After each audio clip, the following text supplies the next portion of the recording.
আমার কথাটা এই অংশটুকু যুবক যুবতীরা খুব ভালো করে শুনেন। দিনী বোন যাদের বয়স হায়েজ হয়ে গেছে, যাদের হায়েজ হয়েছে এখান থেকে শুরু করে সবাই, যারা বালেগ হয়েছে আমরা ছেলেরা, সবাই ভালো করে কথাটা শুনেন। বাংলাদেশে পিছন থেকে একটা নতুন সমস্যা রাইজ করতেছে। সমস্যাটা হচ্ছে, এমনিতেই আমাদের ছেলে মেয়েদের মধ্যে হারাম সম্পর্ক ছিল।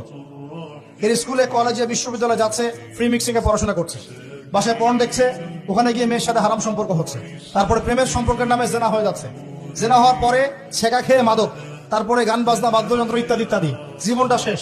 এদিকে ওই ব্যভিচারী মেয়েরা কারো কারো ঘরে যাচ্ছে, তারা আমাকে বলতে দেন, ব্যভিচারী মেয়েরা কারো কারো ঘরে যাচ্ছে, ওদেরকে নিয়ে আপনারা আবার সংসার করতেছে। এই হচ্ছে না সিচুয়েশন? একজনের 5টা গার্লফ্রেন্ড, একজনের 4টা গার্লফ্রেন্ড, আরেকজনের 3টা বয়ফ্রেন্ড, 4টা বয়ফ্রেন্ড, এই ধাপগুলো পার হয়ে হয়ে এরা সংসারের জীবনে আসতেছে যখন বয়স হয়ে যাচ্ছে 25-30।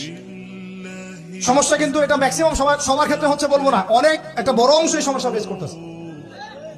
এর মধ্যে এই ফ্রি মিক্সিং এর মধ্যে শুরু হয়েছে নতুন একটা জিনিস, যে ভালোবাসার আবার লিঙ্গ কি, ভালোবাসার আবার এখানেই শুরু হয়েছে ছেলে ছেলে জেনা করা, মেয়ে মেয়ে জেনা করা, ছেলে ছেলে জেনা করা, আর কি বললাম বলেন, মেয়ে মেয়ে জেনা করা। নাউজুবিল্লাহ।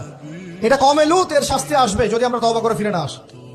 এর উপরে এখন শুরু হয়েছে ভালোবাসার আবার ধর্ম কি, ভালোবাসার আবার, আমার সাথে বলেন কি বললাম, ভালোবাসার আবার, এদিকে মনোযোগ দেন, ভালোবাসার আবার কি, ভালোবাসার আবার কি, এই কথাটা এই স্লোগানটা দিয়ে কি করা হচ্ছে আপনারা শুনেন।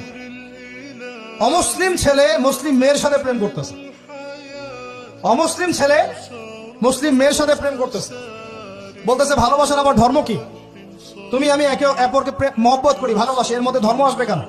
বলছে তুমি আমার ধর্মে দীক্ষিত হয়ে যাও, অথবা আমি তোমার ধর্ম কবুল করে মুসলমান হয়ে যাব। এই মিথ্যা কথাগুলো প্রলোভন দিয়ে এখানে ওখানে পার্কে নিয়ে গিয়ে, চটপটে ফুচকা খাওয়ায়, কফি শপে নিয়ে গিয়ে, এভাবে আস্তে আস্তে আস্তে আস্তে মেয়েদেরকে লাইনে নিয়ে আসতেছে।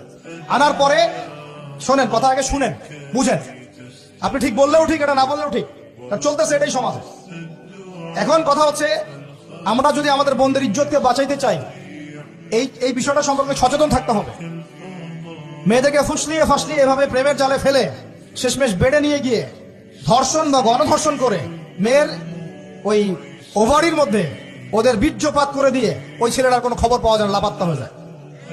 কোনো কোনো ক্ষেত্রে টাকার বিনিময়ে মেয়েদেরকে পাচার করারও অভিযোগ পাওয়া গেছে। এবং এই কাজটার নাম তারা সংঘবদ্ধভাবে দিয়েছে, এর নাম নাকি লাভ জিহাদ, বলে নাউজুবিল্লাহ। এবং বীর দর্পে ফেসবুকে পোস্ট দিচ্ছে, আজকে অমুক মেয়ের এটা করলাম, আজকে তমুক মেয়ের এটা করলাম।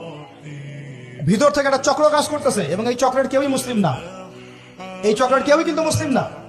বাহিরে আমার পরিচয় দিতে পারে যে আমি মুসলিম, আমার নাম অমুক, নাম পরিবর্তন করে মুসলিম মেয়েদেরকে ফুসলিয়ে ফাসলিয়ে এই জেনার ফাঁদে ফেলে ওর পিছনে কিছু টাকা খরচ করে, কিছু সময় দিয়ে ওকে প্রয়োজনে ঘুমের ওষুধ খাওয়ায়, প্রয়োজনে আবার জাদুটোনা করে, বান মারে, ওকে তাবিজ কবজ করে বিছনায় নিয়ে এসে ধর্ষণ বা গণধর্ষণ করে, ওই ভিডিওগুলো দিয়ে পরে ওকে ব্ল্যাকমেইল করে, পরে ওর কাছ থেকে টাকা খাওয়া শুরু করে, কোন কোন ক্ষেত্রে মেয়েদেরকে পাচারও করে দিচ্ছে। আমাদের মেয়েদেরকে বলতেছি, কোনো অবস্থাতেই কোন মুসলমান ছেলের সাথেও কোনো অবৈধ সম্পর্কে যাবেন না। আর অমুসলিম হলে তো কোনো কথাই নাই। অমুসলিমের সাথে আপনার কিসের প্রেমের সম্পর্ক? একটা চট দিয়ে দাঁত ফেলে দেওয়া দরকার নেই। অমুসলিম ছেলের সাথে তোমার কিসের প্রেমের সম্পর্ক? পরে যখন এই ছেলেগুলো তোমাকে নিয়ে রেপ করে রাখবে, তখন তোমার আক্কেল হবে, তখন তোমাদের হুঁশ ফিরবে।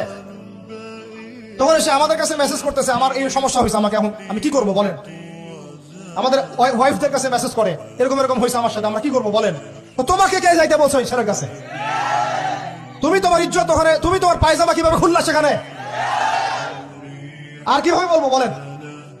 তুমি একজন মুসলিম ঘরের মেয়ে, তোমার ইজ্জতের দাম নাই, তোমার সম্মানের দাম নাই, তোমার ইজ্জত আবরুর দাম নাই। তুমি কেমন করে নগ্ন হয়ে বাইরে ঘুরতে পারো? তুমি কেমন করে একটা অমুসলিম ছেলের সাথে প্রেমের সম্পর্ক করতে পারো? কিভাবে তুমি একটা অমুসলিম ছেলের সাথে বেড়ে যেতে পারো? তার সামনে তোমার পায়জামা কেমন করে খুলতে পারো তুমি? আমার ল্যাঙ্গুয়েজ আপনি রাগ করেন না, আমি খুবই ফেড আপ এদের উপরে।